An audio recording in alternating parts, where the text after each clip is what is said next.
உங்களுக்கு நிம்மதி உண்டாகுவதாக. தேவனுடைய இரக்கங்கள் அதிகமாவதாக. தேவன் என்ன சொல்கிறாங்கன்னா, சங்கீதம் 113:7, அவர் சிறியவனை புழுதியிலிருந்து எடுத்து தூக்கி விடுகிறார், எளியவனை குப்பையிலிருந்து உயர்த்துகிறார். குப்பை தொட்டியில் விழுந்துடுச்சுன்னு வச்சுக்கோங்களேன், எடுப்பீங்களா? குப்பை தொட்டியிலேருந்து ஒரு நல்லதாக ஒரு ஆப்பிள் கிடைக்குதுங்க, எடுத்து வாஷ் பண்ணி சாப்பிடுவீங்களா? அதை கழுவிட்டு நல்லா சாப்பிட்ருவீங்களா? பட்னியாக இருந்தாலும் நம்ம குப்பையிலேருந்து எடுத்து சாப்பிட மாட்டோம் இல்லை? ஆனால் நம்ம தேவன் இருக்கார்லங்க, குப்பையை புழுதியில் என்ன இருந்தாலும் எடுத்து அதை ரெடி பண்ணி உயர்த்துகிறார்.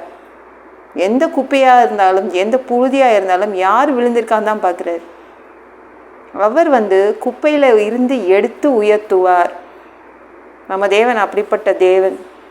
நீங்கள் என்னைக்காவது குப்பை தொட்டியில் எத்தனை குப்பை இருக்குதுன்னு பார்ப்பீங்களாங்க? ஆனால் தூய்மை பணியாளர்கள் பார்ப்பாங்கள. ஆனால் தேவன் அப்படிப்பட்டவர் தான். இந்த குப்பையில் யார் உளுந்து கிடக்குறா, யார் தூக்கி எறியப்பட்டிருக்கா பார்க்குறாரு. இந்த புழுதியில் இந்த மண்ணில் யார் விழுந்து கிடக்குதா அப்படின்னு அவர் பார்க்குறாருங்க. அவர் பார்த்து அவர் என்ன பண்ணுறாரு, உங்களை தூக்கி எடுத்து உயர்த்திறார். அவர் குப்பையை பார்ப்பார், புழுதியை பார்ப்பார். அப்பேற்பட்டவர்களை தான் தேவன் உயர்த்தணும் அப்படின்னு அவர் நினைக்கிறாருங்க. என்னங்க, இங்கே இருந்து என்னை தூக்கி போட்டுட்டாங்கங்க, என்னை ஒதுக்கி வச்சுட்டாங்க, என்னை தள்ளி விட்டுட்டாங்க, என்னை வேண்டாம்னு சொல்லிட்டாங்கங்க, நான் பாரம் அப்படின்றாங்க, இந்த வீட்டுக்கு பாரம் தண்டசோறுன்றாங்க. இப்படிப்பட்டவர்களை தான் தேவன் தூக்கி விடுகிறார், உயர்த்தி வைக்கிறாருங்க. சரிங்களா? கண்டிப்பாக உங்களை உயர்த்துவார். அவர் உயர்த்துவதற்கு ரெடியாக இருக்காருங்க. சரிங்களா? எகிப்து அரசன் என்ன நினச்சானா, இந்த இஸ்ரவேல் நாட்டு அடிமைகளின் குழந்தைகள், ஆண் குழந்தைகள் எனக்கு ஆபத்து, ஆண் குழந்தைய பெத்துட்டிங்கன்னா தூக்கி போட்டுருங்க, தண்ணீரில் தூக்கி போட்டுருங்கன்னா. குப்பை தொட்டியில் போட்டிருந்தா கூட யாராவது எடுத்து வளர்த்துருப்பாங்க. ஆனால் அவன் தண்ணீரில் தூக்கி போட சொல்லிட்டான். தண்ணீரில் தூக்கி எறியப்படுவதற்காக நாணர் பெட்டியில் மோசே என்ற பாப்பாவை அங்கே வச்சுருக்காங்க. அந்த பாப்பாவை எடுத்துக்கிட்டார். யாரோ ஒருத்தனை எடுத்தார், எல்லாத்தையும் எடுக்கல. தேவன் அப்படி தான், குப்பையிலேருந்து புழுதியிலேருந்து உங்களை மட்டும்தான் தேர்வு செய்து எடுக்கிறார். தேவன் அப்படி தண்ணீரில் தூக்கி எறியப்பட்ட ஒரே ஒரு எத்தனையோ குழந்தைங்களை தூக்கி போட்டாங்க, ஆனால் ஒன்றே ஒன்று தான் எடுத்தார்.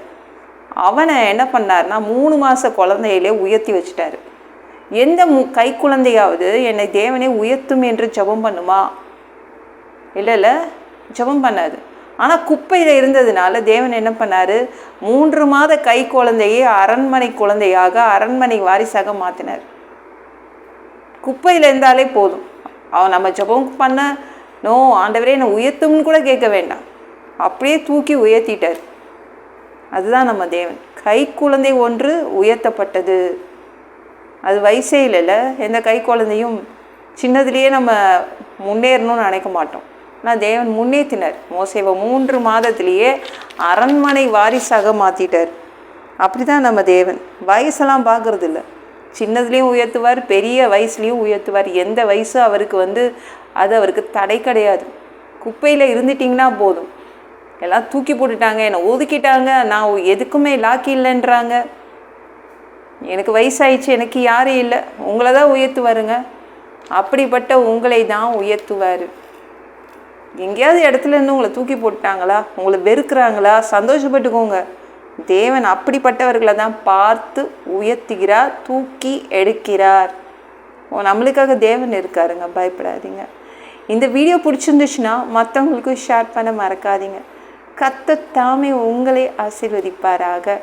ஜெபம் பண்ணலாமா? அன்பு பிதாவே, உங்கள் பிள்ளைங்க உங்கள் பாதத்தில் வந்திருக்காங்கப்பா.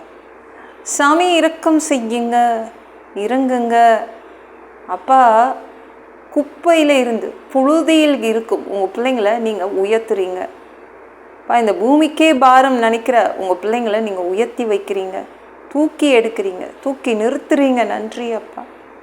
எல்லாம் பொல்லாத பிசாசுகள், ஏவல்கள், மந்திரங்கள், தற்கொலை ஆவிகள், பயத்தின் ஆவிகள், பலவீனப்படுத்துகின்ற ஆவிகள் எல்லாம் இயேசு என்ற பெயரினை கொண்டு துரத்துகிறேன். ஓடிப்போ. உங்கள் பிள்ளைங்களை இரத்த கோட்டிக்குள் மறைச்சிக்கோங்க. பரிசுத்த ஆவியால் நிரப்புங்க. ஞான ஸ்நானம் எடுக்கணும். ரட்சிப்பீராக. இயேசுவின் காயப்பட்ட தழும்புகளால் எல்லா வியாதிகளும், எல்லா பலவீனங்களும், கேன்சர் போன்ற வியாதிகளும், மரணப்படுக்கைகளும், பரம்பரை வியாதிகளும் சரியாகுவதாக. சாமி, மனிதனாக பிறந்தா ஜீவ புஸ்தகத்தில் பேர் இருக்கணும், அப்படி இல்லைன்னா அந்த மனிதனை பிடிச்சி நரகத்தில் தள்ளிடுவீங்க. தீ எரிக்கிற இடத்துல எப்படி போய் வாழ்கிறதுப்பா? பரலோகத்துக்கு வர்றதுக்கு ஆசைப்படுறோம், அடித்து உதச்சி திருத்தி பரலோகத்துக்கே அனுப்பிடுங்க.